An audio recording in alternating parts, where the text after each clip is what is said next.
You scared me. Yeah, sure I did. Everyone's scared of Tiggers. Who are you? I'm Pooh. Oh, Pooh. Sure. What's a Pooh? You're sitting on one.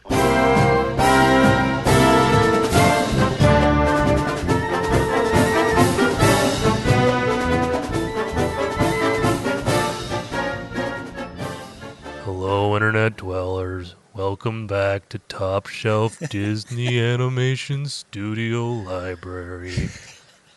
I'm Jeff. Not TC. And that was TC. It says a lot. It says a lot about our personality types that those were the two that we went to. Exactly.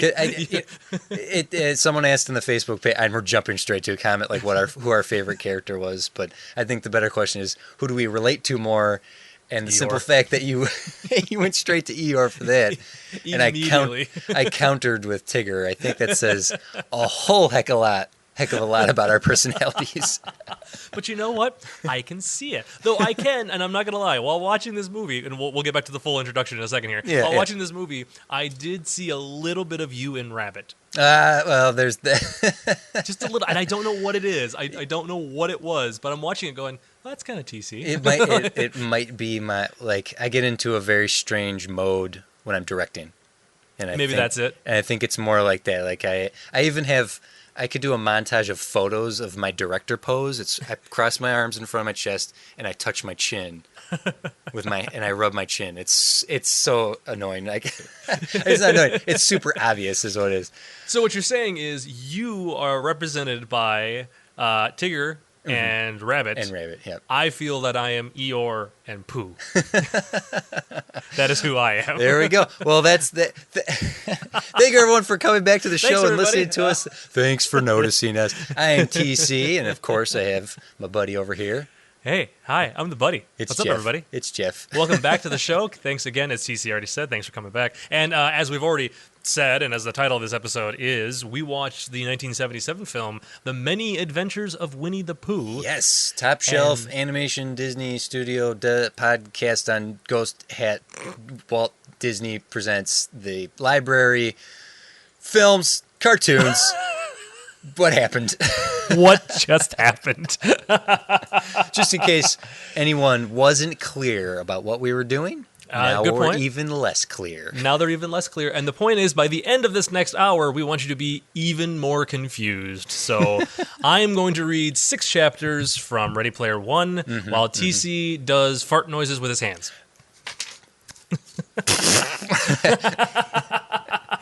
So Thanks for joining, everybody. I had to throw down whatever I was holding. I heard. Yeah. But here we're back again. This is movie number 22. 22. Yes, it is. Yep. Number 22, and it's the first of our 2 1977 films. We have another one. Next week's episode will be the other 1977 movie, The Rescuers, right? The Rescuers, cool. Yep, which obviously we'll discuss a little bit more by the end of the episode. Today's episode is brought to you by Confusion. We are just all over the place today. There's no structure. There's no format. Welcome to the real world. What we need to do is we need to take this randomness and structure it into chapters that we can easily narrate ourselves through from one piece to another very, very easily. You know, TC, that sounds very familiar, and I think that was done in today's movie. Ooh, I saw what you did there. Actually, that's a really good point. Last week we had previously discussed the fact that obviously this was 3 different shorts that they combined together to make a single film. That it is a package movie. Hashtag package film. But that's and so I knew that going into it. So when I was watching it, I was trying to see how they were going to do it, because the package movies in the past that we've watched don't always tend to have a cohesive story to them. True. It tends to just be a lot of shorts, kind of just thrown together. We fade to black, we fade up on the next location, and here's we keep this, going. here's this, here's that. Yeah. Right. So I was like, okay, so how are they going to pull? Are they going to do that? Is it or what are they going to do? And I was kind of surprised of like, oh, they did nice little wraparounds and in between moments and kept it going. If I didn't know that this was originally released in parts, I don't think I would have realized it. No, because you can't tell. Yeah, really. it's very seamlessly tied together. It was these 3 shorts.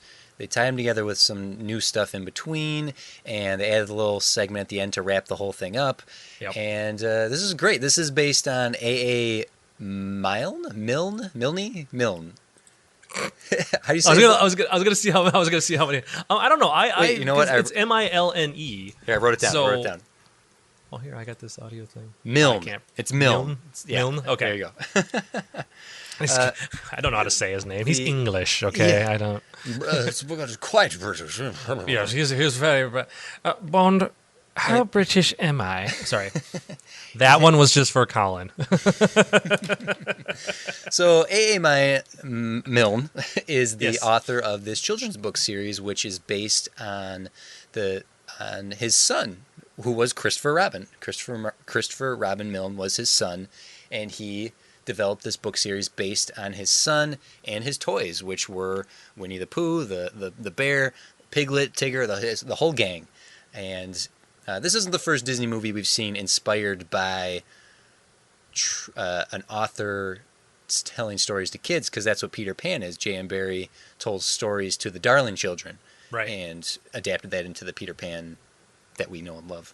Right. Whatever. Or it's not. It's also not the first one of these Disney films that we've watched that is based upon actual things. I guess okay. So Winnie the Pooh was based upon stories that he told his kid. Right. But what was it? 101 Dalmatians was based on like a semi-true story, I believe. So we've had a couple that are, they're not all fictitious works. They're all kind of based on real things, or some of them have been based on real things that have happened. Continue. Yeah, certainly. And Jeff, let's discuss the way that we hinted at already, the way this is broken up with the chapters, with the book opening up. We live action book opening, and live action room. There was much more to this than we've seen previously.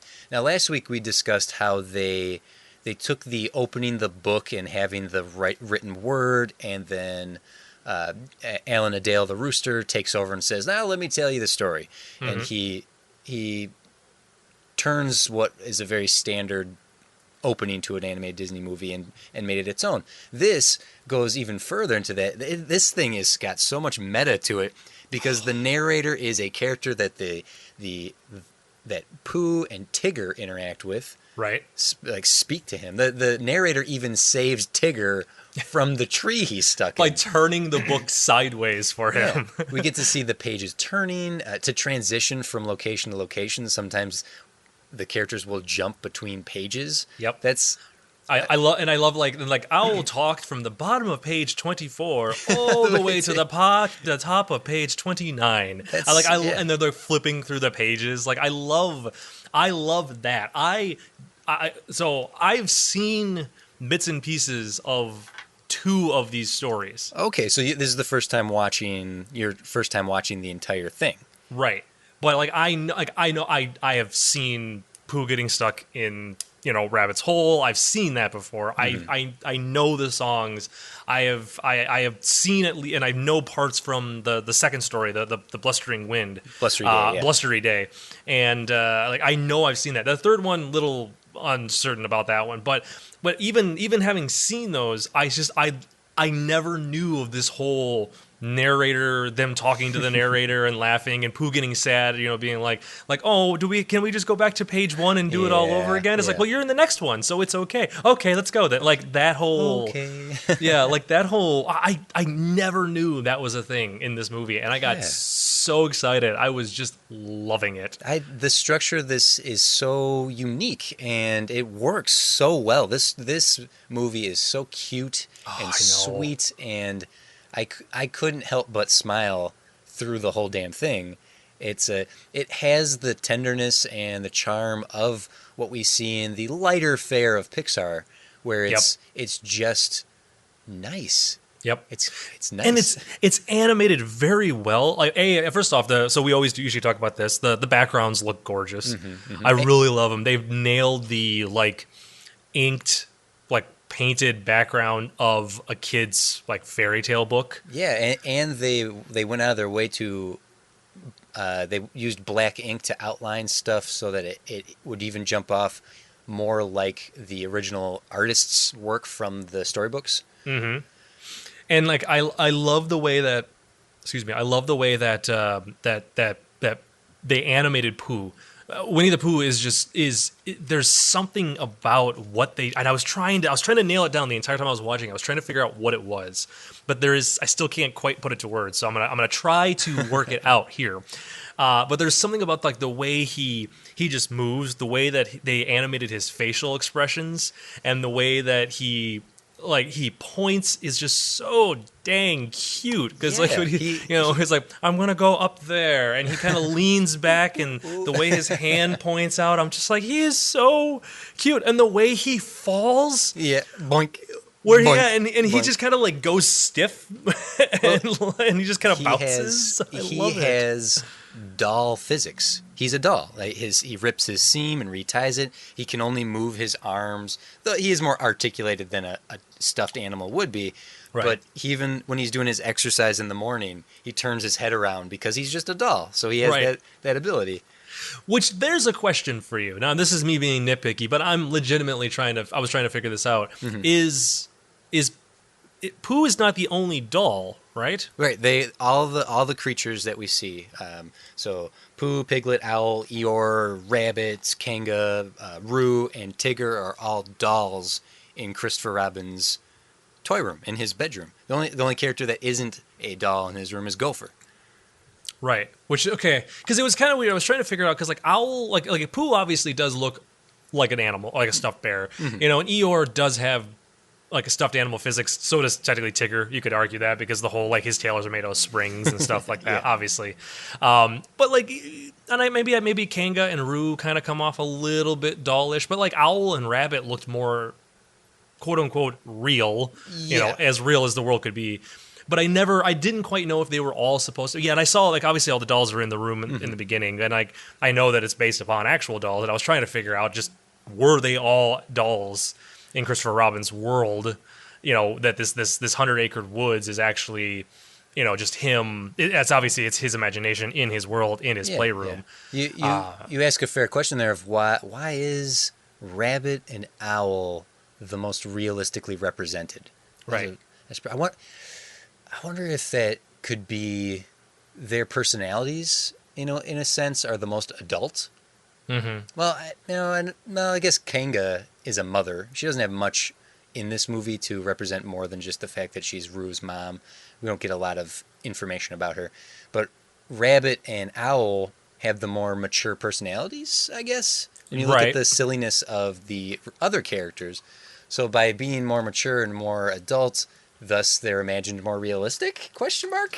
That I could buy that. I could buy it because they're the ones like Owl's just sleeping and he's just kind of doing his job, and Rabbit just wants to be alone. Right. Just wants to live his life by himself. And those are two very very mature personality, like not features but personality types that and Owl going on and on about back in my day. Let me tell you the story about this. It's very like an old guy rambling on.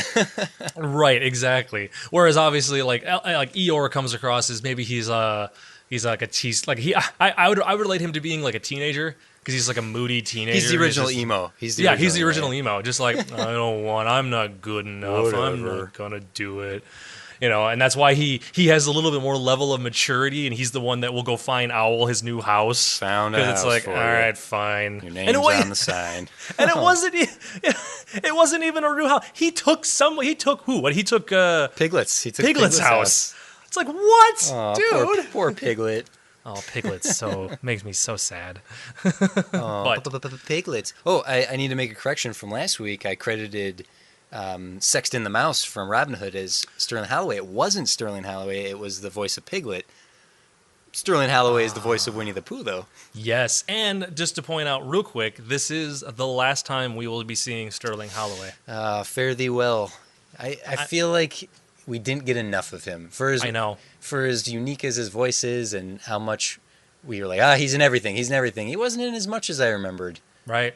Yeah, because this is the last one, because he only did like 2 or 3 more little projects after this, but none of them were for Disney. Now, he does have a credit for a 1982 episode of Winnie the Pooh, or like a short that got released, but I think it's a I think it's actually like a rehash kind of part of this, something like that. So Just use some existing audio. Yeah, right. But after this, the voice of Winnie the Pooh went to one other actor for a very short time before it eventually became Jim Cummings. Jim Cummings, and he's also Tigger, and Jim Cummings is everything. I was going to say, we're starting to reach that era where voices are now going to change, because this is the last of a lot of very familiar Disney voices in the movies that we've watched. And then after this is when we start hitting that era of, there's these new actors, there's these young, new up-and-coming voice actors that will just stay forever. Like, again, Jim Cummings took over Winnie the Pooh, I think, in 1983 that man or something. Got so many Disney voices to his credit. Oh, there's one credit we're going to get to down the road that you won't even believe. You won't even believe it, Jeff. I will not believe it. And since we do have some of these actors like Sterling Holloway who are standards, or Harris, Baloo the Bear, and Thomas O'Malley, Phil Harris, there is someone in the modern day voice acting that we will get to hear a lot of, which is Alan Tudyk, who's been in every Disney animated movie for the past 4 or 5 at least. Yeah. I can't wait. I can't wait to start noticing them. Speaking of voices, and another familiar, well, maybe not familiar voice, but familiar actor that I never knew until watching the opening credits, and then I had to look it up. Clint Howard does the voice of Roo. Oh, what? So Ron Howard's brother? Oh, I think you mean Clint Howard. You don't have to qualify it. Everyone. Just need for the 3 people out there that may not know who Clint Howard is. Well, yeah, Clint Howard is Roo in 2 of the 3 shorts. Wow, that's amazing. Man, that's crazy. He was 9 years old when he did the voice of Roo. That's so great. I mean, at the point that this came out, he was already a teenager. Yeah. When this got made, but when the original shorts were released, he was still a little kid. Yeah, and it's like I'm watching the opening credits and go, Clint Howard, no way. That can't be the same Clint Howard. Well, and yeah, sure enough, this is perfectly cast. The voice acting in this movie is so perfectly cast. Everyone's voice just fits so perfectly with their character. Yep. Though Walt wasn't alive when this was released, he was involved in the process of the 3 shorts. So we do have this another final glimpse at the hand of Walt Disney in the involvement of one of these films. Right. Yeah, because the first 2, the first 2 shorts, because technically they Winnie the Pooh and the Honey Tree, so that's the first one we see, and then Winnie the Pooh and the Blustery Day is the second one. Those were the 2 that were made before. The first one, or the Honey Tree one, was made prior to Walt's death. Yeah. The Blustery Day, I think he'd already was already in production. I think technically, or when Walt was he definitely had already had a hand in the making of it. So he died in 1966. So Honey Tree, it was already in production. He had already signed off on it. Blustery Day, he had a hand in it. It was Winnie the Pooh and Tigger 2, the last one that did not have any involvement in Walt. But it's so weird that 11 years after his death, there was still a movie that got released that he had his hand in. Yeah, and occasionally there will be something that Disney will do that Walt posthumously gets to work on, such as the short with Mickey that was before Frozen, where it goes from the 2D classic Mickey Steamboat Willie style to the 3D version. Mm-hmm. That's Walt doing the voice of Mickey. Oh man, I never realized that. Yeah. Minnie. That's so weird, but so cool. It's so fascinating to think that there is still little pieces of works like that, or there's still concepts, because obviously the man ran a business. There's so many projects that they started working on and then they shelved and they just kind of put away, or they got changed into other things. But it's still crazy to think that there's still potentially work out there of stuff that, they started this, we never finished it, but that Walt was involved in the making of this, and that they could still in the future go back to it someday and be like, let's finish this up and release it, and Walt would have a producer credit on it, or something like that. Yeah, it's so weird to think that. And his presence, in a way, his decision making, I feel, is reflected in this film, because there is a uniqueness about this film that sets it above Robin Hood and Aristocats, that feels more like this is classic Disney. And this movie has so many cute little moments, like the sound of Pooh's stomach growling, or the way he interacts with his reflection in the mirror. I know. Oh, I loved that so much. And there's lots of little there's lots of little like voice ticks or little like lip smacks that Sterling Holloway did as Pooh that I'm like, that's a great little piece. That's a little thing that's thrown in there that I don't know if that was a direction given or if that was just Sterling Holloway doing the voice. Like, I don't know. Becoming the character. Right. But there's definitely there's lots of little things. I agree. There's lots of little things that just makes me, just made me so happy. Yeah, there's a couple jokes that I couldn't help but laugh out loud for, like when Tigger comes in, like, it's me, hi, I'm Tigger. Like, he always has to introduce himself. Yep. And he's like, I'm the only one. And Pooh's like, well, what about him? And he sees his own reflection. He's like, oh, who's that imposter? And he growls at it and he gets scared and he goes on the table and he's like, are they gone? Oh, but the tail. And then the tail gets sucked under the table. It's like, oh, it's gone now too. Yeah. It's so good. It's so cute. So I'm not going to lie. I don't have a ton of notes to talk about for this movie because I found myself about right after the first story ended and we just got into the second one, mm-hmm. I found myself just watching the movie. I think that's a good sign when oftentimes I won't be able to do a lot of notes because I don't want to look away. And then I look at my notes after the fact. I'm like, what the hell was I writing here? It's because I was trying to get back to watching the movie. Right. And this movie just definitely, I guess is kind of spoiling my end thoughts regarding the film. But I honestly just, it was so enjoyable. It was so entertaining and so cute. And I really enjoyed myself watching this film that I could not look away from it. Yeah. Obviously, we're both praising this movie. But let me look at some of my other notes here. So something that was brought up in our comment section on the Facebook page, facebook.com/TopShelfPod, is the Heffalumps and Woozles section, which is... Yes. What is with Disney and making weird, trippy musical sequences with elephants? Someone was a fan of the pink elephants on parade because it was so reminiscent of that. And to be honest, the Heffalumps and Woozles section is my least favorite portion of the entire film. So then right there, that does bring me back to one of the questions that I did have written down. Out of the three segments, which one was your favorite? So we have the honey tree where he's trying to get the honey from the bees and he makes the rain cloud. Tut tut, looks like rain. Then the second one is the blustery day where Piglet gets flown away and the rainstorm and they all get washed away. Yep. And then the third one is... what's the third one? Is it the third one was Tigger, the snow one, where they're trying to lose. And he's stuck in the tree. Yep, and then he's stuck in the tree. I think the first one's my favorite of the three. Yeah. Yeah. Yeah, because what I found was that the third one with Tigger, while it was still enjoyable, and it had the moment of like the narrator like helping Tigger out of the tree by turning the book, and like great. I loved that. Yeah. That one felt a little too long to me.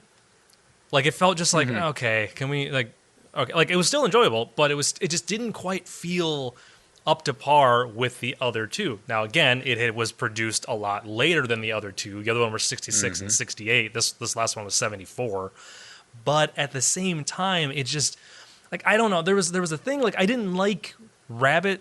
I didn't like his character. Rabbit was like, he was kind of a jerk in the entire thing. In the first one where he is in the house and he's at his wit's end with Pooh being stuck in the rabbit hole, and the second one, well, he's just more of a jerk in that third one. Like, no, you promised. You said, yeah. I heard you. He comes off a little more malicious. Yeah, and it was just kind of it. And I don't know if it was because like Pooh and them sort of took us like a back seat to another character.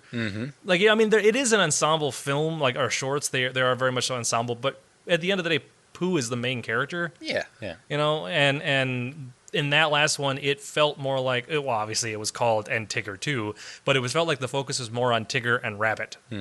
And those characters, in my opinion, are great characters in small dosages. Yeah, they're good supporting characters. Well, right. Rabbit in particular works as a poor straight man. That poor Rabbit. I do feel for him. He just wants to be left alone and to be able to eat his food or live in his house. without some big fat bear getting in there and eating all of his honey. Tigger showing up and destroying his garden. I know. I don't know if I totally feel I am like Rabbit. No, and I'm not saying like he's you. No. There was something about him, and in just specifically just that first segment, and I think it is going back to what you were saying. I think it was like his poses, because I've definitely seen you stand like that, and maybe that's what made me realize like, oh, he is kind of like TC. Yeah, it's that not for like the neuroticness or just the anger or the malicious intent. I don't think I'm a mean guy. I don't really root for people to get stuck up trees. TC, we do have an intervention coming up next week. Again? I wasn't supposed to tell you. I'm sorry. Don't tell them I told you. All right. It's not going to be good. First. Wait, is it for? Wait a minute. Is this intervention for me? What? Oh, no. I'm a really nice guy, Jeff. Oh God.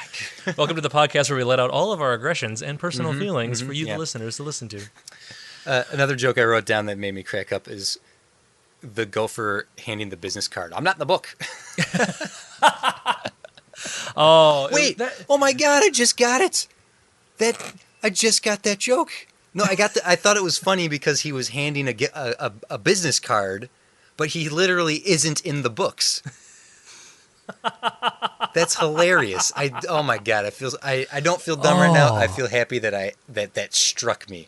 That's one of those jokes that just flew over my head too. I didn't make that connection. I just thought it was funny that he was handing a business card and then walking away and like, call me, I'm not in the book. He's not in the book. That is so good. That is so great. That's so great.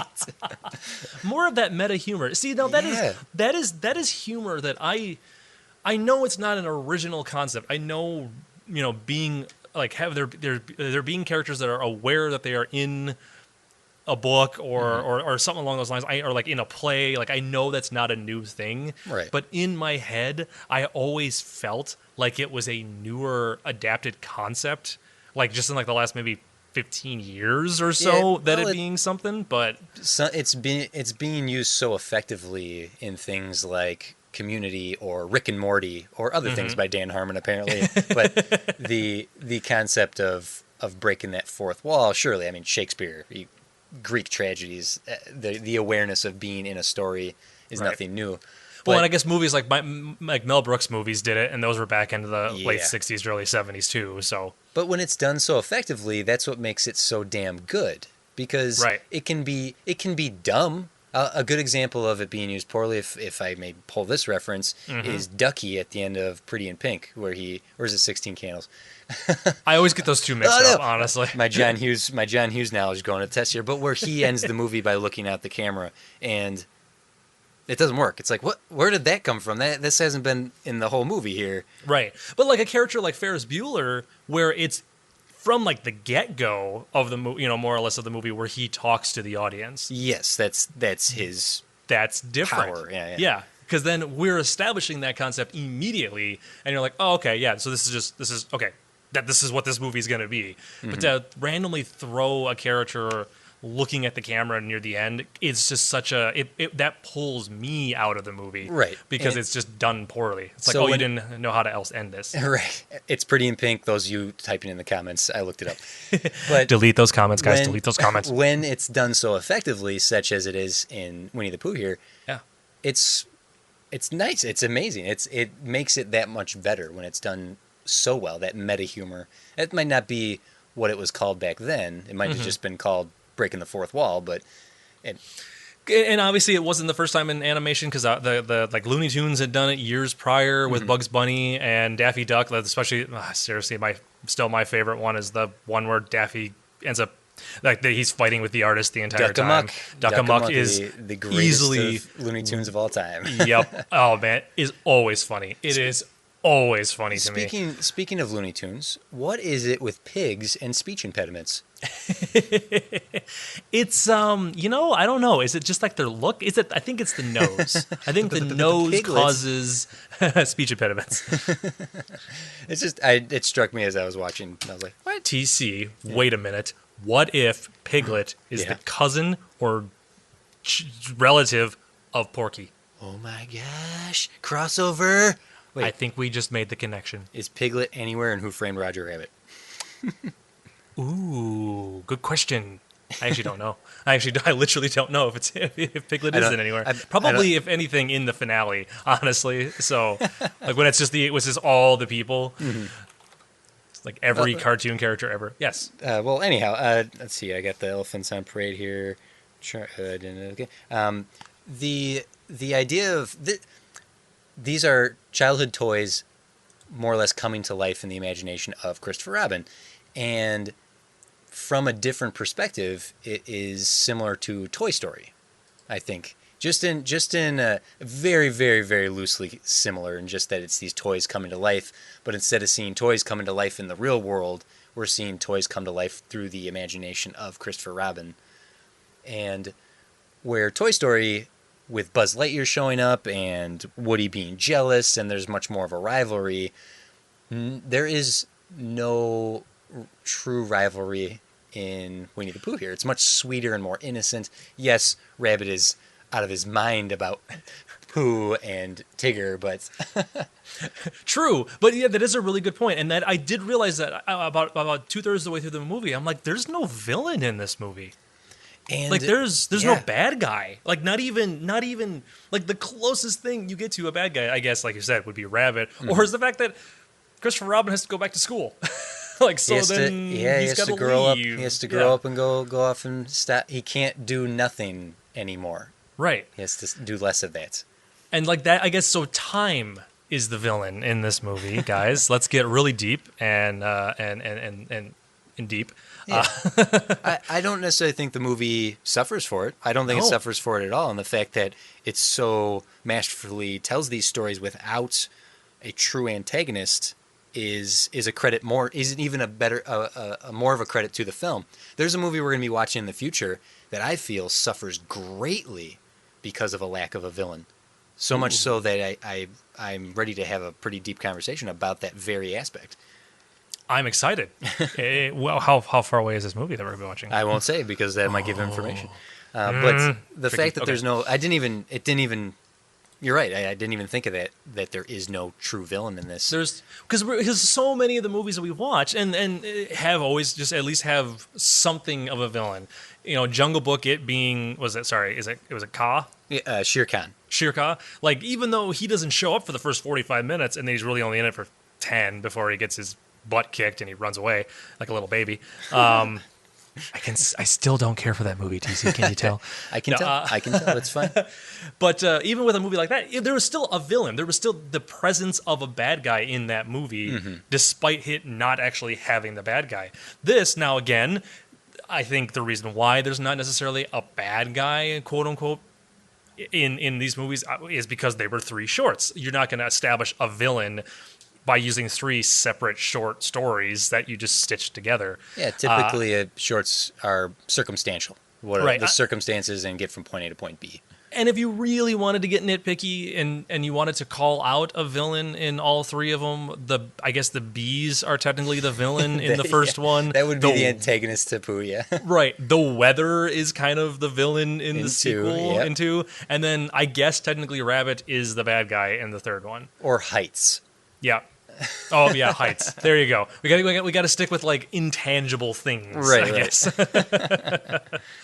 But either way, you said you made it. You said it the best. Like even without a villain in this was still enjoyable. I didn't feel like it was missing. I didn't feel like, oh man, that story would have been so much better if there was a bad guy that they were trying to defend somebody from. I don't even know what they would do with it. Yeah, But it still was a very cute, very enjoyable movie, TC. I would 100% sit any child down to watch this. And even more than that, I would offer this up to anyone who needs a pick-me-up, someone who needs just a sweet smile on their face, even if you're having a bad day or you are Eeyore and you need something to even crack a smile on your face.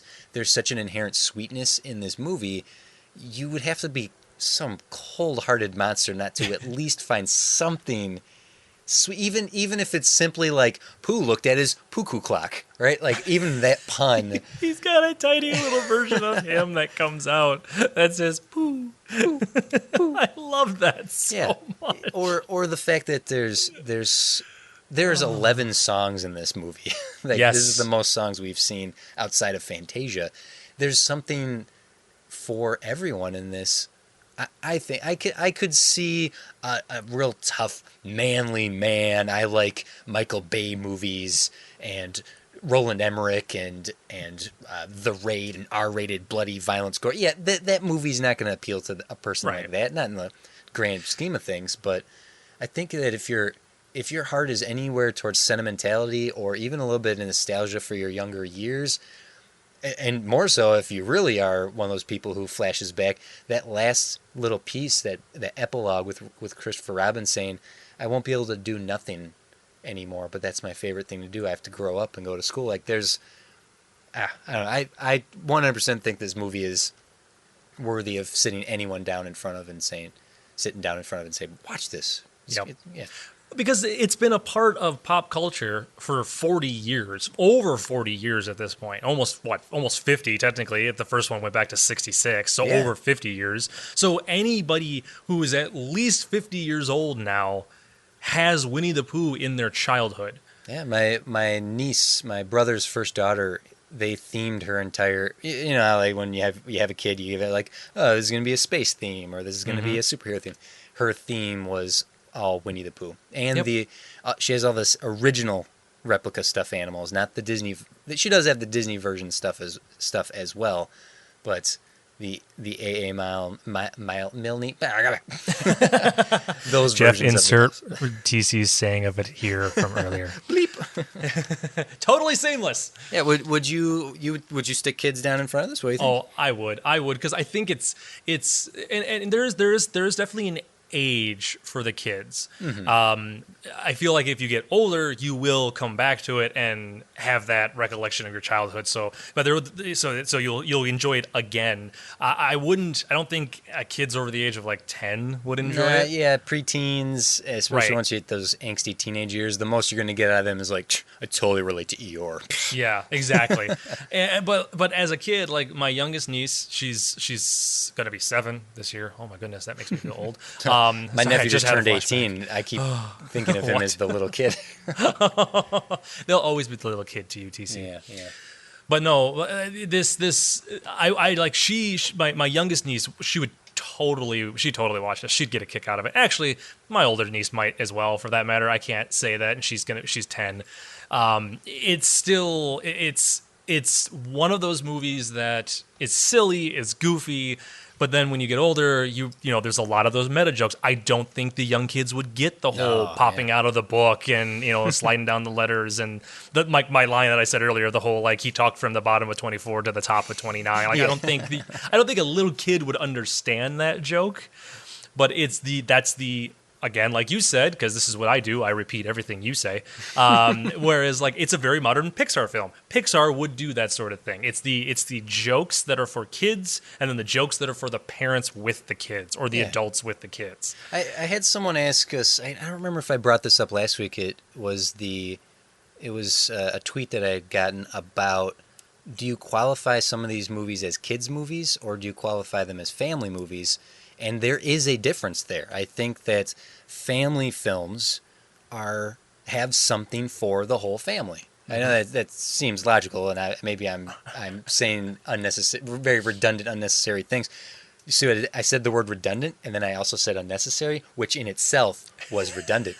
that a family film will have the flashing, colorful characters and the Tiggers bouncing around and doing the funny voice, but it'll have a family film will have jokes that are going to go right over a kid's head that the parents can enjoy, and the best family films, which Pixar offers up, which a lot of Disney movies offer up, aren't crude, and they don't go for the low hanging fruits like a lot of the fart jokes that you get in something like Minions or Shrek or Shrek, right? But a kid's movie isn't going to have those jokes for the whole family. Right. A child, like a kid's movie, something for specifically kids. Then you're looking at something like Peppa Pig. I think would be, if you even know who that is. Peppa Pig would be toddler stuff you'd find on PBS with like Super Y, right? And the one with the hamsters, like Oh man, I Super used to Adventure know. Team, whatever. Yeah, But- I used to know what it was. My nieces used to watch it. Yeah. So I think that Disney, in our entire library we've watched so far, I don't think there are any kids movies. I think everything we've seen has been family films. Because there's nothing that has that. Oh, this is something that only a kid would get. Yeah. Yeah, And that's a good point. I'm curious to see if any of the ones we watch in the future fall into that category, but there's some that I can't remember very well that I'm like, man, that might be bad, and that's why I don't remember it. Right. And I'm worried that we won't see any that aren't for families, just because of the era that we're going to start hitting. That we're definitely hitting kind of the Disney Dark Ages, as we discussed before, right? And before that new Renaissance hits in the late '80s, and then from there on out, it's kind of just except for a little bit of time there in the mid to late '90s, it's kind of all uphill from there for the movies. It just it just stays that momentum and keeps going. And I don't really think that there are anything that's kid only or considered to be a kid movie. Now, granted, I do know there is a sequel to Winnie the Pooh here that we will be watching. Yes, that's right. Way down the line. When is that? That's 51. 51. Okay, yeah. That is it is a sequel. Technically, like kind of to these, or like a follow up to this. Yeah, so I don't know. One. Right. Yeah, I don't know what happens in that. I've never seen that one. I remember it coming out, but I've never seen it. So, well, I hope you like Zooey Deschanel. Oh, what does she do things? She does the music for it. Okay. Well, we'll see. it's quite apt that this movie ends the way it does. That it ends with Christopher Robin saying, will you still come back here? Will you still have these memories and these adventures with me? At least remember them? Because the way this closes, the way that this movie ends, is we are closing a chapter on Disney. We keep talking about it. Walt has passed away. This is the end of an era. We're entering the Dark Ages. But this is it right here. We are going to see a very significant shift in the maturity of these films and the content of these films and the themes of these films right off with next week's The Rescuers, which deals with child kidnapping. Like we are growing up. Christopher Robin and Pooh ended the era very, very appropriately with the end of The Many Adventures of Winnie the Pooh here. So then the question is that has to have been a planned decision to me. It feels like because of the fact that this, like, based upon the structure of the release schedules of the Disney movies, I mean, we had, let's just go back a little bit here. So, like, The Jungle Book was 67, Aristocats was 70, Robin Hood was 73. So we're hitting, like, every 3 years or so. And then we went Many Adventures of Winnie the Pooh in March of 77, and then The Rescuers in June of 77. There was close. Yeah, there was a 4-year gap between this and the previous Disney movie, which still felt very classic Disney-y. And then, obviously, this still feels very Disney-y. But for what I know, obviously, like you just said, for what I know of The Rescuers, you were right. It feels like a definite shift in tonal quality. Yeah. And that I wonder if this wasn't maybe The Rescuers was going to be ready a little sooner. Maybe it was supposed to be a 76, but they're like, no, wait, we need a little more time on that. Also, maybe we should do this Winnie the Pooh as one last farewell. Like, I wonder if that was a conscious decision from the people to go, we need a sign off from classic Disney, even if it's and again, we might be looking too deep into this. Yeah, we might be, but at the same time, it's apt. It does. Yeah. It fits. It feels right.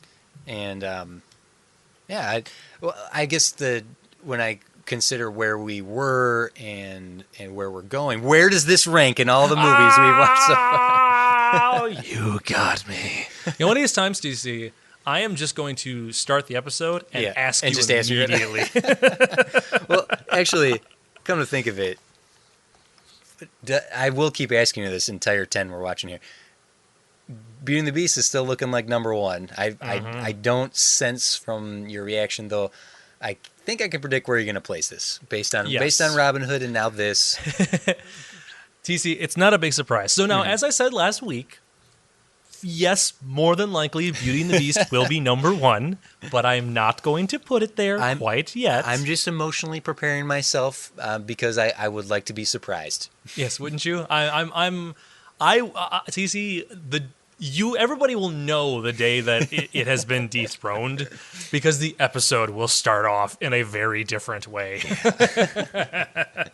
But so between this and Robin Hood, go ahead and rank them. This is a solid number one right now. Like, all right. Absolutely solid. I would watch this movie quite a few times again. Just right now, obviously, Robin Hood was fine. I didn't mind it, but I just didn't. It's nothing compared to this one. Yeah, I loved this one. It everything that you said. It made me feel warm inside. It made me kind of remember my childhood. It made me it made me laugh. It genuinely kept my interest for the hour and 15 minutes, and because I was worried, there was a little bit of me that was like, it's Winnie the Pooh. Is it gonna be too kid? Is it gonna be too childish? And am I not gonna be entertained by it? Like I was legitimately concerned going into it, but then within 20 minutes I was just like, nope, this is good. I'm enjoying all of this, and it was so solid, and I loved it to death. So it is a strong number one right now. And we'll probably stick around as number one for a little while. I guess it depends upon how amazing the rescuers are. Right. So sitting down to watch it, I anticipated Robin Hood to stay where it is. And even watching and getting to this point before we recorded, it was going to depend how this conversation goes. And I know you've done it to me, or I've done it to you in the past, so now you can say you've returned the favor to me. You've solidified my decision on where to place this, and yeah, Winnie the Pooh is definitely my number one. Robin Hood my number two right now. Awesome. It's awesome. I didn't expect that. I honestly didn't, and we've said it before. It's worth mentioning again that oftentimes what attitude, what mood you're in when you sit down to watch something can affect how you feel about it, and I don't know. I didn't have anything rough going on, so maybe I was just happy to sit down and watch something fun. And I was going to say I was very tired yesterday, just from I went on a very long bike ride, but I was very tired, so I definitely came into it not like energetic and excited and happy. I was just like, all right, let's just watch the movie, and as I usually do on a late Sunday because I'm exhausted from the weekends, and it grabbed my attention, and I'm glad that I was able to convince you. So now we're tied. Now we're back to having the same list, guys and gals. For now, we'll see. For now, we'll see what happens next week. It's a mystery. These next handful are just a mystery. Were there any tropes that you noticed? I did write down one in case you didn't get it. There was. So I had two technically. I had one going into it, but then halfway through the episode, while we were recording, I wrote down a second one because I realized what the other one was. Number one, our live action opening. Mm-hmm. We have that trope, and number two, a single parent. Oh yeah, Kanga. I was thinking we never saw Robin's parents, but you're right. Exactly. Or you could argue missing parents for Christopher Robin because we don't know where his parents are. But the fact that Kanga has a son, right? Rue's a boy, right? Yes, Rue's a boy. It's Rue's voiced by a British girl for the last one. That's what kind of confused me a little bit. And also, Clint Howard was so young that you could argue that voice could be a boy or a girl. So. But Rue's a boy. But with Rue being Kanga's son, there's no Papa Kanga thing. Mr. Kanga. Mr. Kanga. Yeah. Which also the gag that it's Kanga and Rue. That's cute. Was just I laughed at it as an adult. Never got that as a kid. Really? Oh my goodness. I was an idiot as a child, apparently. You know, kids come up with the cutest names for their dolls. When I was younger, I had these two dolls. I had this she was a little Dutch girl. She looked like a gnome. She kind of had a David the Gnome hat, right? Okay. And her name was Bobby, Bobby, like Bobby Brady. And I had this other doll. It was this little cute, like this little boy in like a gold tuxedo, and his name was Goldie. Well, and they were both Fisher Price dolls. When they were given to me as a tiny kid, I looked at the guy who was yellow and said, "Oh, this is Goldie and this is Bobby." And my parents tried to tell me for ages, "No, Bobby's the boy, Goldie's the girl." And I would always counter with, and this is like 4-year-old TC saying, "No, he's gold, so he's Goldie, and that makes her Bobby." Which is completely sound logic. Yeah. As an adult, I'll go, all right, yeah, that makes sense. Makes sense. Oh, okay. So the single anecdote from my history there. I like that. We need. See, well, I usually talk about stupid things. Not stupid thing. That wasn't stupid. That's not. Okay, I'm going to stop talking. I'll go back to Eeyore. my home.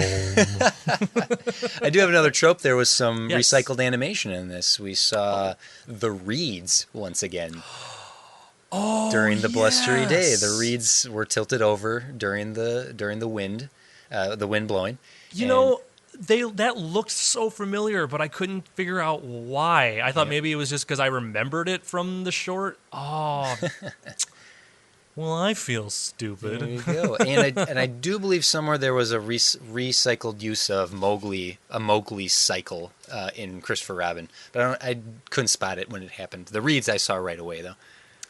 Yes, that totally makes sense. So there is a theory, TC. Oh, okay. Regarding Winnie the Pooh. Now I know, and I'm sure. I'm pretty certain you know what this theory is. I know some of our listeners have probably stumbled across this theory because it is kind of a popular theory. That has been developed up for regarding the characters of Winnie the Pooh, and that each character represents a different mental disorder. Okay, yes, I have heard this. I have heard this theory, but please continue. So what we're going to do is we'll kind of go quickly through each one of them. So Winnie the Pooh basically has an eating disorder and has attention deficit hyperactivity disorder because he has a hard time on just focusing on stuff and ultimately just does things. So he has ADD, but not ADHD. Yeah. Piglet it's generally accepted that the Piglet suffers from generalized anxiety disorder. Oh dear. Because he's always just worried about it. He's got no self-esteem, and he's got a stuttering problem, likely developed from the said injury. Owl, they usually they refer to him having dyslexia and short-term memory loss. Dyslexia, he does. Yep, That he makes can't perfect sense. He has all those books in his house, though. That's so weird. Which is weird. That's how he's hiding it, TC. W-I-L. Owl. Owl. Yes, that is how you spell my name. So, what was it? Dyslexia and what? Dyslexia and short-term memory loss. Okay. I want to see, someone needs to cut a trailer for Memento with Owl. Oh, man. That'd be fantastic. Okay. Tigger suffers from attention deficit hyperactivity disorder. Yeah, he's definitely because he's just ADHD. all over the place. I'm Tigger, nice to meet you. Kanga suffers from social anxiety disorder, mostly because this is probably the weakest of all of them. But mostly because she's overprotective of the son. She doesn't want him to make his own decisions, and also doesn't seem to get out much. Kind of seems to be very quiet into herself. Okay. So, like I said, that one's weak. that's weak. the weakest of all of them. Rue, this maybe it's Kanga and Rue might be the two that suffer the most. Rue, they say, suffers from autism. Aw. Because he lacks awareness of danger and has a strange attachment to sitting in his mother's pouch. So he just doesn't want to get out, basically. So again, Kanga and Rue are probably the weakest of them. But then Rabbit suffers from obsessive compulsive disorder, so OCD. For sure. Yeah, very. And then Eeyore, obviously, is depressed. He Super suffers from depressed, depression. yeah. Yep. But then the last one being that Christopher Robin suffers from schizophrenia. Because he okay. believes that all the characters are manifested depending upon his mood. Okay. Well, you because know what? it's all in his mind. If so. someone wanted to create an adult version of this movie where an adult is fantasizing about all these characters coming to life, I would give Christopher Robin schizophrenia. Oh, yeah. But he's just a kid. He's just a kid. What is he, 11 at the oldest? At the oldest, maybe? Yeah, see, I guess I always took him as just a little younger, but he does speak very well for... He can't be too young because he speaks very well. Yeah, maybe at the very end he's 11, because in British schooling you head off to academy at the age of 11. Right. So maybe 9 or 10 throughout and just about to turn 11 at the end of the summer. Now you making a comment about like making a movie of this. Now there is supposedly been for a while a live action film in the works for Winnie the Pooh from Disney. From Disney. Okay. But it's in what I read the synopsis and I'm like, okay, they're going the Hook route, the movie Hook, because it's supposed to be a grown-up Christopher Robin that comes back to the 100 Acre Woods. See, now he has schizophrenia. Yeah, see, that's the thing. He would have to, right? Like that's how you would explain this. Or no, what they would do is they would explain that he thought it was always in his imagination, but in reality, it was a real place that he actually. That's my guess. Again, much like Hook, where he grew up and he kind of went, oh no, those are just stories that never actually happened, and just in his head made Neverland a place that didn't actually exist, but then realized, oh no, it does exist. I would accept. You know how you and the listeners know how I feel about these live action remakes. Yes. But I would accept this if when he goes into the 100 Acre Woods, he becomes animated. Ooh, that'd be good. That you go the Mary Poppins through the chalk drawing, that you do Roger Rabbit into Toontown, even Cool World if you want to reference the Bakshi movie, but that it's going into, or Enchanted, reverse Enchanted, that he, because I don't want to see Baloo the bear as a real bear. I don't want to see Winnie the Pooh as a real bear either. Right. Well, see, and then the real question then would be, because obviously in the animated version, as we previously discussed, like Pooh is still an animal. He's still a stuffed animal. That he's not an actual bear. He eats, yes, but that he is still has the physics of a bear. So then the real question would be that if they did keep it live, like quote unquote live action, would the characters just be CG representations of the cartoon? Like, would it be Ted? Oh yeah, okay. Where it's like, well, that's still a stuffed animal. It's a CG version of a stuffed animal. Like, do they keep that? Is that the direction they go with all these characters? Because I agree, I don't want to see a Jungle Book version of Winnie the Pooh. I don't want to see an actual orange bear walking around, or like actual kangaroos or rabbits up in their high. I don't want to see the realistic grittiness. I don't want to see the Tim Burton Winnie the Pooh is what I'm at. Yeah, like how he did with Alice in Wonderland. Yes. Oh man, that's well. To bring this back around to the theory, I do think that if he went into this and however they choose to represent a live action version of this will either reinforce or negate this theory that Christopher Robin is schizophrenic. Yes. I'm from the school of thought that he's just a child with a wild imagination. I had imaginary friends. And I played with I had plenty of toys that I thought came to life when I wasn't around and went into my. Come on, we were children, right? Yeah, that's just that's what happens. I feel like every kid should do that or does do that at some point in their life. I mean, it's a thing. It's you play by yourself, and the people who think that's weird are. Well, you're weird. So and A.A. Milne, damn it, was inspired by his son Christopher Robin and his adventures with his dolls and what are you doing with there? Oh, I'm playing with Pooh Bear and we're going on an adventure because he's gonna get honey. I'm gonna write this down. This is brilliant. Keep going. Brilliant. Keep going, son. I'm gonna make a fortune. Yeah. Oh yes, good. Keep doing that, son. And apparently he speaks with a British accent to his son with American evil accent when he's talking to himself. Because he's evil. He's Snively Whiplash. So, TC, were there any comments and things that people may have tweeted us or commented to us on the Facebooks and the Twitters? So we did get a couple comments on the thread about this movie just being charming, this movie being downright charming. And you are absolutely, I believe that was, I always do this. I forget to write down who said what. Wyatt said it was charming. Thank you, Wyatt. Yes. And then Zach Edwards, which Zach, I believe Zach's new. Right? I don't recognize the name. Thank you for listening, Zach. Yeah, thank you for listening. I know we started doing that at the beginning of this series when we first started. We started saying thanks to the new people who came out, but there's recently been like a bit of an influx of new people, and I apologize if we miss saying thanks for liking the Facebook page, and commenting. But we definitely appreciate all of them. Thanks, guys. Zach had made the comment that this is definitely one of my favorite Disney films, largely because of the iconic characters, and Eeyore is my spirit animal. Yeah, there you go, man. Damn straight, buddy. From your own heart. Let's see. I got a couple comments here. Actually, I got 5 this week, which is pretty crazy. Of all the movies, goodness, this was the movie that instigated the most conversation. So, this will. I'm just going to start with the first one I picked up. Are these shorts? Sorry, let me read this. Have there been any features that would have been better served as shorts? Or are there any shorts that would be better served as long? Now, we have answered this before in that Ichabod and Mr. Toad, Bongo the Bear, and Mickey and the Beanstalk, all three of those would have made wonderful feature-length films. Yes, definitely. But Jeff, have there been any features that you think would have been better off as shorts? And this was from Past the Rumspringa. I love these handles. They're fantastic. So thank you, Rum.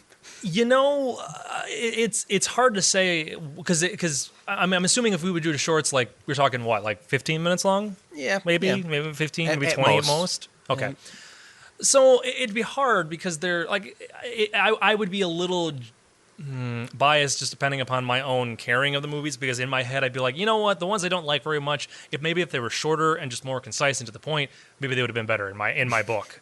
Jeff, you do fan edits. There could be a future in fan editing Disney animated films for you.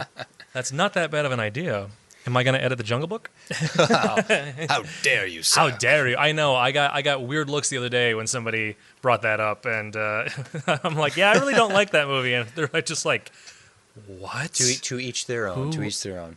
are you? Would that be the only one then? Would Jungle Book serve better as a short? I think Aristocats. I think Aristocats do. That was my other one that I was thinking of. That I think both of those would have worked well. Robin Hood, you might have been able to cut a little bit out of it, but I don't think you could cut it down to like a 15-minute short. You would lose so much of the point of that movie. Yeah. But I think Jungle Book and the Aristocats, you could easily cut both of those down to 20 minutes and still have an enjoyable story, still get the point across, the plot across, and still walk away with, something that you could watch more or tolerate more. I agree. So there you go, Past the Rumspringa. Great question. Here's another from one of our regulars. Dig Dig Dig Hi Ho asks, yes. Well, he tweets, oh, and you can tweet at me at TC's Big Head, which everyone seems to default to, but you can tweet at Jeff too. Nobody likes me. Aw, Jeff. But his tweet's great. Enough with the Wizards duel. Who would win in a fight? Christopher Robin, Calvin, or Charlie Brown? Oh. Now this is, okay, now if I may do a little self-promotion here. I have done a piece of artwork that I offered as a t-shirt at one point, which was Calvin and Hobbes, Christopher Robin and Winnie the Pooh, and Charlie Brown and Snoopy together in a lineup, Usual Suspect style, and in a sweet way. They weren't fighting each other. Yeah. But there's some really neat deviant arts, fan art, art out there of a realistic tiger versus a realistic bear in a red shirts, with Christopher Robin and Calvin in a cage. Like, yeah, do it. So, that is a very tough question. I think Calvin would probably be the winner because Calvin seems to be the one that's more. He's edgy. He's edgy. He definitely is edgy. That's the correct term to use for that. Whereas I as much as Charlie Brown is me at heart, that character is just me. He definitely, I know, right? I feel sad about it too. But he's still he'd get his butt kicked so quickly. I mean, if oh my goodness, why am I spacing on her name? From Susie Durkins. No, I'm sorry, Lucy. Lucy, Van thank Pelt. you. Yeah. Like if Lucy can fool him repeatedly, there's no way he's going to survive against anybody else. Yeah. So I would have to say that. What about you? Who do you think? I think Calvin if it was just the three of them, but if they got to bring their cohorts in with their cohorts' abilities, okay.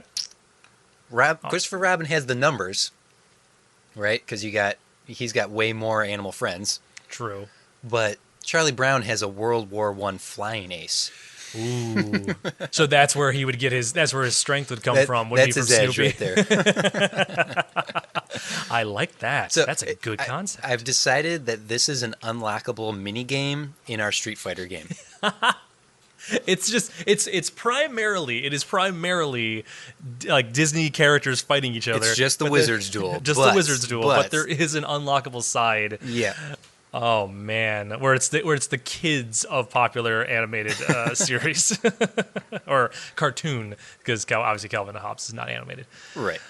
So there you go. That's like that. It's an unlockable. That's a fan. This game is going to make us millions, GC. Millions. We just need to figure out how to program and design games. Right. Here's another. This is a comment on Facebook. Have you ever wanted to eat honey so badly in your life after watching this movie? Guys, I'm going to let you in a little secret. 20 minutes in this movie, I went to my cupboard and ate some honey. I'm not even joking, because I'm sitting there watching him eat that, and I'm like, I really need to eat some honey right now. And I did. I walked over to the cupboard. I grabbed my little bear-shaped honey container, squirted a bunch of it onto a spoon, and just ate it raw, just like that. It looks so good. It looks so appetizing the way that these characters eat it. I know. I don't care if it's like all over their hands and their face, and it looks like it's like, I don't even, like, it almost has the consistency of like cartoon cheese is kind of what I think of it. Like sticky cheese. Like nacho cheese, yeah. Yes. But it still just was so, oh man, it made me so hungry. And I had already eaten dinner when I watched this movie, and I'm like, nope, I want honey now. And I went and ate honey. I didn't, but I want to. Oh man. All right, and I do have one final question here. This is a good one. What the hell is a Pooh? You know, that is a good question. Follow-up question, why is he living in a house with the name Mr. Sanders? Mr. Sanders. So that I don't have an answer to. I don't know why Christopher Robin imagined these. Why is Piglet living in a stump that says no trespassing? Or trespassers will be something, right? Right. But the question of Winnie the Pooh struck me while I was watching it as well. Why is he named that? And no one calls him Winnie, right? Everyone calls him Pooh Bear or Pooh. What the heck is a Pooh Bear? Well, did you find an answer? I got an answer here, and this is pretty damn cool. It goes back to World War I. Oh. Okay, pre-World War I. There was a veterinarian who had been drafted into the Canadian Army to fight in World War I. And while he was at the train station waiting to board his train to be shipped off to the Army, he came across a gentleman who had a baby bear cub just right there at the train station. And this hunter had killed a mother bear and then found this cub. And he couldn't leave the cub, so the guy brought the cub with him. And he was heading back to home with this little baby cub. He's at a train station, right? Mm-hmm. And the veterinarian saw this guy with his bear and said, what's the deal? And he explained it. And the hunter said, well, he's for sale if you want it. And right there on the spot, on the train tracks, with his uniform heading off to basic training or heading off to the Army, he bought that bear cub for $20. Which seems like a good deal. Who buys a bear for $20? In reality, it'd be about $500 with inflation. Anyhow, still, the story doesn't stop here. So he brings this bear cub with him to his regiment, and instead of being like, "Hey, get the hell out of here with this bear, stupid," everyone loved the bear. And Henry Colburn, who was the soldier here, the veterinarian soldier, named the bear after his hometown of Winnipeg. Winnipeg the bear. Okay. Oh, okay. Doesn't stop here. Okay. He took the bear with him to Europe, overseas, to not to the war itself, but to the Canadian base overseas. When the regiment got called to the front lines, that's when they finally realized their mascot could not come with them, and Winnipeg, or for short, Winnie the Bear, had to stay behind. So they donated Winnie the Bear to the London Zoo. And visiting the London Zoo one day came an author with his son. Christopher Robin Milne fell in love with Winnie the Bear. And so much so, and A.A. Mine had believe this is crazy. The zoo allowed Christopher Robin to go into the cage on regular basis to play with the bear. This just sounds like a law settlement waiting to happen. Right? So keep going. So he became friends with Winnie the Bear, and the reason he became attached to Winnie the Bear is because he had just gotten a bear doll and was looking for a name for his little bear, and he named his bear Winnie the Bear. And that is why Winnie the Pooh's name is Winnie. But TC, you're asking me, where'd the Pooh come from? TC, where'd the poo come from? And this is another very, very tip of the hat, very clever tip of the hat to the writers of this film. In chapter 1 of the very first Winnie the Pooh book, it is explained he's named Pooh because whenever flies land on his nose, he can't reach his nose with his hands, so he has to blow them off his nose with a poo, poo, poo, thus making him Winnie the Pooh. That is a fantastic backstory to the character. Wow, that is insane. I love it. There you go. That is how Winnie the Pooh came to be named as such. Because it's such a weird name, like Winnie the Pooh. What? But why? Why is it Pooh? It makes no sense. Now you know. But now I know, and now it all makes sense. It all makes sense. Thank you, TC. You're welcome. Thank you for dropping that massive piece of knowledge on us. Little history lesson for everybody there. So I like those. We need more of those. Unfortunately, we do not have a lot of those. Yep. And unfortunately, we don't have anything else left today. No, we are done with this. So now next week we will be back again. Mm-hmm. We're back in our normal schedules here. We're doing stuff. Things are happening. We're staying in the same year, Jeff. I know. It's going to be weird. Like, so much time has not passed by between these movies. But next week, we'll be watching the June 1977 film, The Rescuers. Not The Rescuers Down Under, which I was all that I was ever aware of growing up as a child. I didn't know there was another one in this franchise. When did you become aware of The Rescuers, and have you seen it? I was sometime probably mid to late 90s. Okay, and have you seen it? No. Okay, all right. I again, and I'm going into a lot of these. I know for a fact I've not seen Black Cauldron. I know that for a fact. But like I could not tell you anything that happens in The Rescuers. I cannot. Though I have seen it, I do not. I can hardly remember anything about it. So I'm excited to rewatch it. However, I won't completely say I have never seen it because there's a good chance that there'll be something in it. I'll be like, oh yeah, I know that. Like this is the thing that gave me nightmares. Yeah, like I'm waiting for that day to happen. But no, I have not seen it to my best knowledge, and I'm very excited to see it. I'm very excited to see what this movie's going to be, just because based upon the premise of it, as we've already mentioned, it sounds like it definitely is a slight shift in tone. Considering it's called a comedy drama adventure film, that kind of makes me intrigued a bit as well. So I'm very excited to see it, and I can't wait to watch it and talk to you about it, TC. Yeah, for those of you who may not have access to it, so you can join us. I am excited to talk about this as well with you, Jeff. And if people listening can get a hold of it, give it a watch. This is The Rescuers, 1977. Yep. I'm not aware that it's streaming anywhere, so this might be a hard one to try to find. I was going to say, I believe you can. I know you can get it on. You can watch it on Amazon Video right now. It is on Amazon Video for $4 to watch the HD version of it. So there you guys go. If you can't get it anywhere else, watch it there. Cool.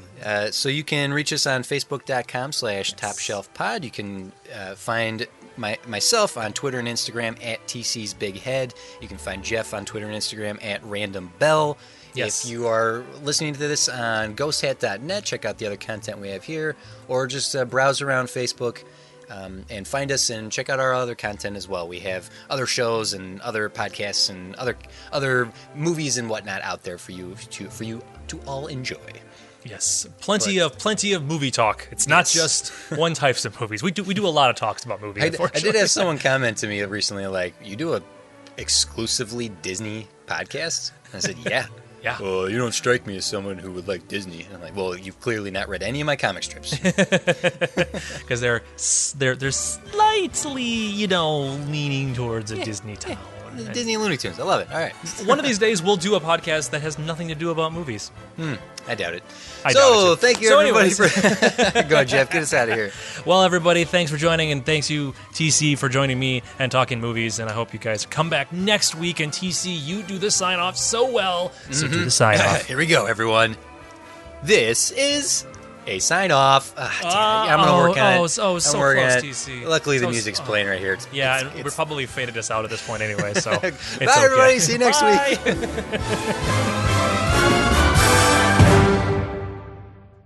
This has been a production of Ghost Hat Media, proud member of the Ghost Hat Network. Find them online at www.ghosthat.net. I like the ending.